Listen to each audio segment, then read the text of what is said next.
What up, friends? That's my problem. And today we're going to be reviewing Danny Brown and JPEGMAFIA's newest collab album, Scaring the Hose. Like I said, this is the most recent collaborative project between rappers Danny Brown and JPEGMAFIA. Both artists have been at the forefront of the experimental hip-hop scene as of late, both also having very critically acclaimed albums under their belt too. Admittedly, I'm a bit more familiar with Danny Brown than Peggy. I really need to do a deep dive on his discography one of these days. But the two of them just really complement each other well here.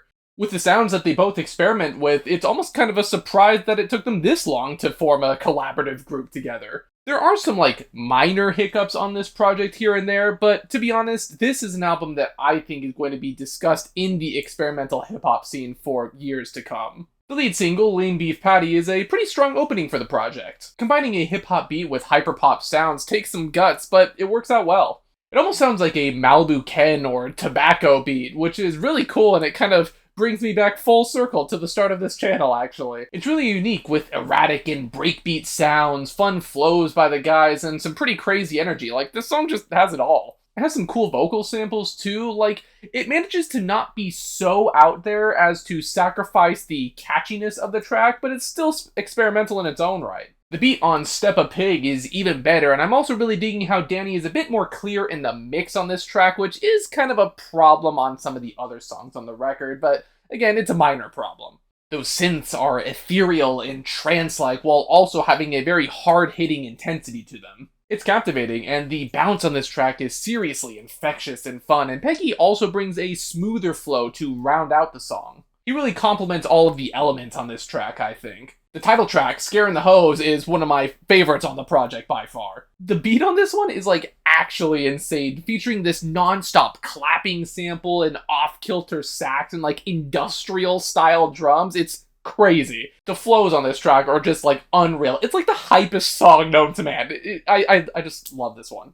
It's the embodiment of that one meme where it's just aren't you tired of being nice? Don't you just want to go ape shit? That's what I think of when I hear this. The instrumental is hard-hitting. Danny and Peggy just glide on this beat effortlessly. This is a jolt of energy right here. Garbage Pail Kids is another fantastic track featuring a pretty unique and cool beat featuring these sort of Japanese vocal samples and video game samples as well. The beat is, again, very bouncy and full-sounding, and the vocals just follow suit. It's like we're in some sort of deranged arcade or something. It's great. The random, guitar solos that come in here and there really help it stand out for the crowd, and it brings a pretty unique vibe to this song that no other track on this project really has. It has a confident, yet kind of hazy, cocky, and sludgy energy to it. It's really fun. I'll say it again, but this is probably one of the most unique hip-hop songs that I've heard in a minute. Danny and Peggy really know what they're doing here. Fentanyl Tester, on the other hand, is a bit less interesting in comparison to the other songs on the project, I think, largely feeling kind of a retread of Lean Beef Patty, but leaning into the more hyper-pop elements of that track. I'm just not really into that as much. It's not a bad song per se, and I actually kind of do like the sort of breakbeat-inspired instrumental and the solid flows on this one, but in an album full of bangers, this one just doesn't hit as hard.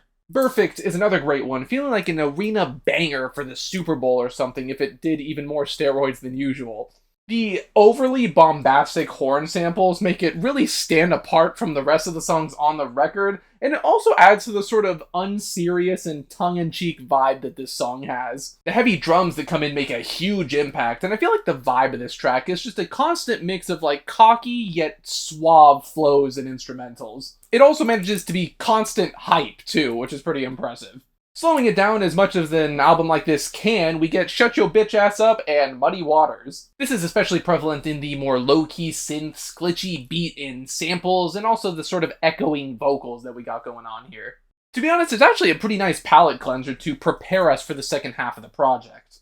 I'm also really liking how it puts Danny more at the forefront. Peggy is definitely more of the focus, or at least he appears more overall on this project, so it's nice to have Danny take the spotlight for once. Hearing Peggy come in with more smooth flows also really showcases his range, I think, especially as the beat switch comes in when his part comes around.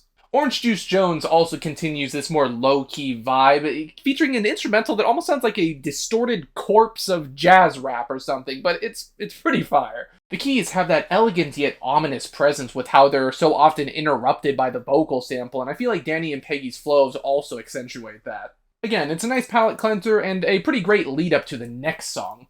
That song being Kingdom Hearts Key, which is another one of the best songs on the project. The sample on this one is just incredible, feeling ethereal and triumphant over an otherwise pretty rigid beat. The combination of the sample and the rigidness kind of works though, especially as the more natural drum kit kind of comes in every so often as well. The steady addition of the bells, the bass, and all of the other elements on this track make this song one that I don't think anybody should miss out on, especially if they only want to get a little taste of this record. The flows are great as well, Red Veil's feature was also pretty good, but just man, overall this one hits. The sort of dance beat that's used as a sample on God Loves You is also pretty interesting. It's a very unique vibe for the project, especially as we almost get this sort of like blown out speaker effect that makes the song sound even more bombastic than it would be otherwise. It feels like a full event. It's like a party anthem, but more layered than your average party anthem.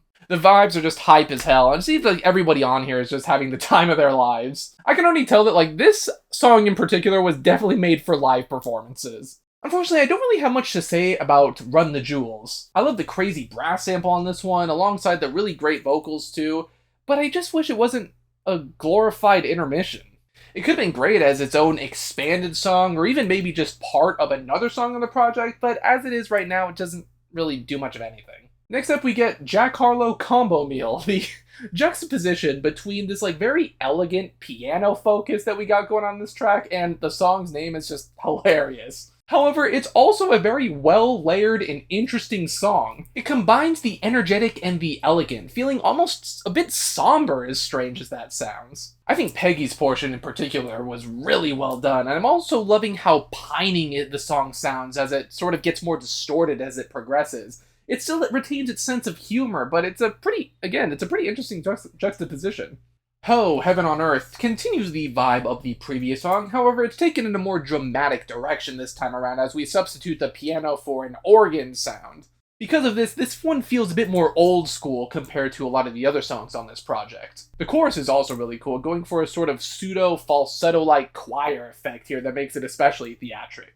It really seems like they're having a lot of fun interacting with the beat on this one, and overall it feels like a very culminating ethos for this project, I think. The last track, Where You Get Your Coke From, also has that sort of culminating ethos, but more for the energetic portions of the record. While it doesn't feel as climactic as the previous song, it still does tend to wrap itself up in a pretty engaging way overall. It still has that bombastic and fun energy that was present on the previous tracks too.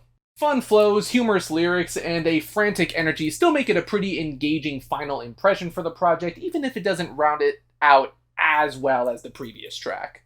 I mean, what do I even say at this point? I mean, this project is great, and it's just proof that these guys should have collabed a lot sooner. Both bring their own unique energy, yet also mesh really well. I did find that it was a bit skewed more towards Peggy, and Danny unfortunately was kind of buried in the mix every so often, but hey, these guys complement each other really well, and it was still a really solid project. Some songs could have been fleshed out a bit further, and I feel like it might have been better to have a few less songs while also maybe adding to the runtime of some of the other songs on the project.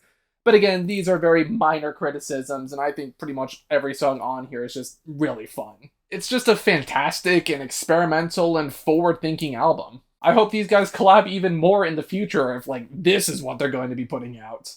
Overall, I'm feeling a decent 9 on this newest collab album by Danny Brown and JPEGMAFIA. Of course, we do still have to talk about album covers on this show, and I think this is a pretty great album cover, to be honest. It definitely has that sort of, like, cocky feeling to it, you know? Yet it also does have that hint of, you know, very relaxed sounding, they're very confident in their skills, it has that hint of humor as well. The actual design of it is really nice, good framing, I like the color choices on this one. It just really seems like they had fun making the album cover just as much as they had fun actually making this project, you know, so that's always good to see. But of course, those are just my thoughts on this newest album by Danny Brown and JPEGMAFIA. What do you guys think? Do you also think this is probably one of the most forward-thinking hip-hop albums of this year, maybe of recent memory as well?